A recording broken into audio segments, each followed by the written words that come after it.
Hinamak na manugang. Kabanata 20. Ang mga salita ng matandang ginang Lewis ay nanunuya kay Jane Lewis, ngunit kasabay nito, siya ay naglalabas din ng kanyang galit. Nadama ni Jane Lewis ang pagkakamali at nais niyang itaas ang kanyang ulo upang magpaliwanag.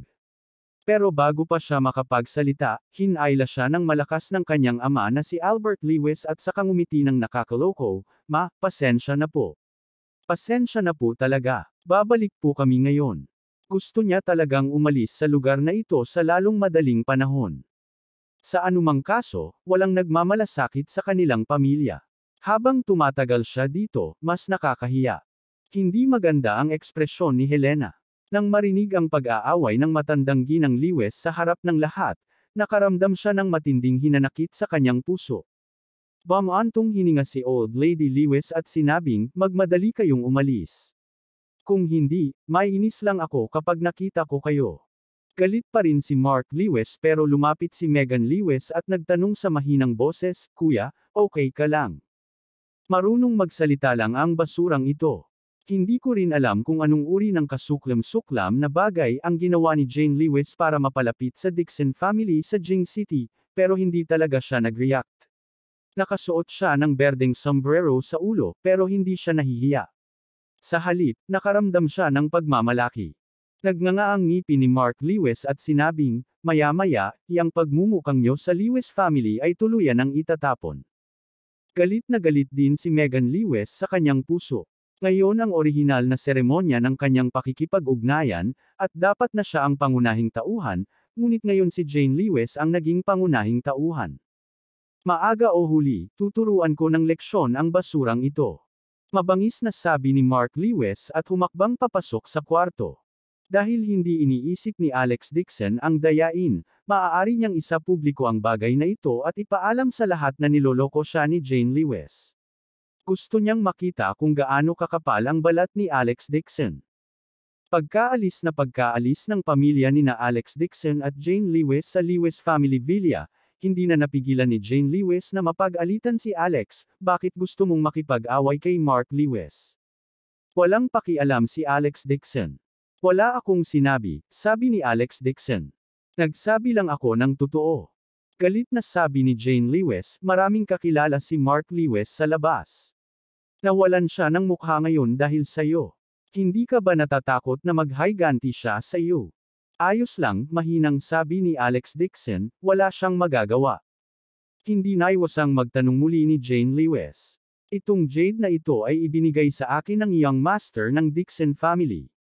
Gustong sabihin ni Alex Dixon sa kanya na siya ang young master mula sa Dixon family sa Yan Capital, ngunit nang maisip niya ang tungkol sa pakikipag-ugnayan niya at ng Su family ng Yan Capital, naramdaman niyang mas mabuting huwag ipaalam kay Jane Lewis ang katotohanan muna. Pagkatapos niyang ayusin ang usapan ng kasal sa pagitan nila ng Su family, sasabihin niya sa kanya ang katotohanan na bagay. Naniniwala na siya sa oras na iyon, maiintindihan siya nito. Kaya, sinabi niya, "Hindi ko rin alam ang eksaktong sitwasyon ni young Master Dixon. Si Sung Yulo ang nagbigay sa akin ng jade at hiniling na ibigay ko ito sa iyo. Hindi ko rin alam kung saan nanggaling si young Master Dixon." Talaga. Walang magawa si Jane Lewis at sinabing, "Ginagamit ka lang niya. Hindi mo ba alam?" Walang magawang sabi ni Alex Dixon, "Siguro." Jane Lewis exhorted, "Huwag kumuha ng mga bagay mula sa mga estranghero sa hinaharap. Naiintindihan mo ba?" Nagmamadaling sinabi ni Alex Dixon, "Naiintindihan ko." Gumaan ang pakiramdam ni Jane Lewis sa kanyang puso. Akala niya noong una ay alam ni Alex Dixon na binigyan siya ni young Master Dixon ng regalo, ngunit tinulungan pa rin niya ang young master ng Dixon family na ibigay ito. Kung tutuusin, asawa niya ito. Kung may iba pang lalaki na gustong humabol sa kanya, at tinutulungan pa siya nito sa pamamagitan ng pagbibigay ng mga regalo, ito ay magpapatunay na hindi niya ito mahal ng ganyan katapat sa puso niya. Kaya naman ngayon lang siya nadismaya. Pakiramdam niya ay dapat ay nayanig ang nararamdaman ni Alex Dixon para sa kanya. Iniisip pa nga niya, baka sa puso ni Alex Dixon, hindi naman talaga siya ganoon kahalaga. Ngunit matapos marinig ang kanyang paliwanag, napagtanto ni Jane Lewis na ginamit ang kanyang asawa. Maganda rin ito. Bagamat siya ay tanga, at least ito ang nagpapaginhawa sa kanya. Pag-uwi nila, umupo si Helena sa sofa at nagmumuk. Kinailan niya si Albert Lewis at malungkot na sinabi, basura talaga si Alex Dixon. Hindi ko talaga alam kung ano ang iniisip ng matandang master noong nabubuhay pa siya. Pinilit niyang pakasalan ang kanyang anak sa basurang ito. Napabuntong hininga si Albert Lewis at sinabi kay Alex Dixon, tingnan mo, malaki ang utang ng pamilya natin. At mayroon lang tayong 10,000 dolyar na pera. Hindi ka maaaring manatili sa bahay sa lahat ng oras. Sa tingin ko maaari simula alang ang trabaho binanggit ni Young Master Wang. Kahit papaano ay maaari kang kumita ng pera para masubsidize ang iyong mga gastusin sa bahay. Napakamangha ng aming manugang. Mababa ang tingin niya kay Young Master Wang. Sarkastikong sabi ni Helena at malungkot na tinitigan si Alex Dixon. Wala kang kakayahan. Hindi mo pa alam kung paano samantalahin ang pagkakataon. Hindi ko alam kung sino ang nagbigay sa iyo ng ganoong kay-abangan. Narinig ito ni Jane Lewis at nakaramdam siya ng di komportable sa kanyang puso. She interrupted and said, Mom, okay lang kahit di siya papanta. Hindi ba isang tao na lang ang kakain? Kaya ko pa naman. Nang marinig ito ni Helena, lalo siyang nagalit at sinabing, hanggang kailan ba natin siyang pakainin? Kaya mo ba siyang pakainin habang buhay? Noong una ay ayaw kontrahin ni Alex Dixon ang kanyang biyenan, ngunit ngayon ay nakita niyang pinagalitan si Jane Lewis, mabilis niyang sinabi, tatay, nanay.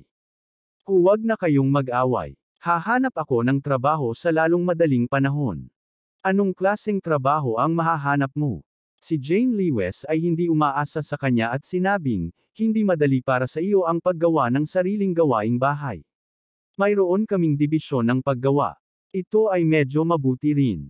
May gustong sabihin pa si Helena pero pinigilan ni Albert Lewis. Wala siyang sinabi.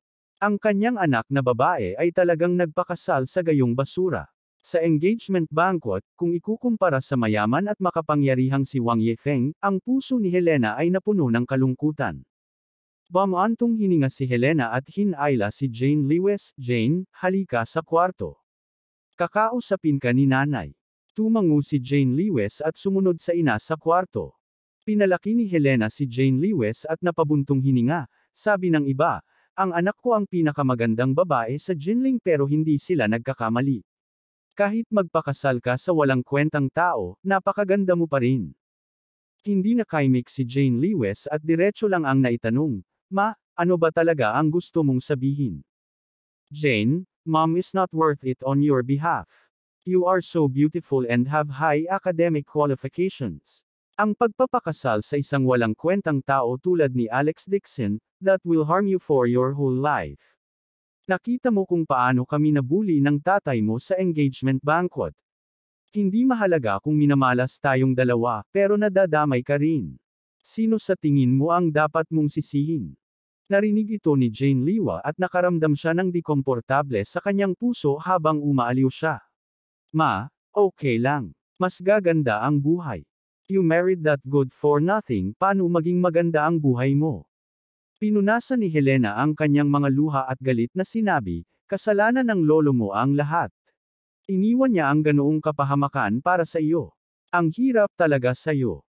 Narinig ni Jane Lewis na pinag-uusapan niya ang kanyang namatay na lolo at mabilis na sinabi, Ma, magkakaroon ng trabaho si Alex. Huwag kang mag-alala. Anong magandang trabaho ang mahahanap niya? Basura.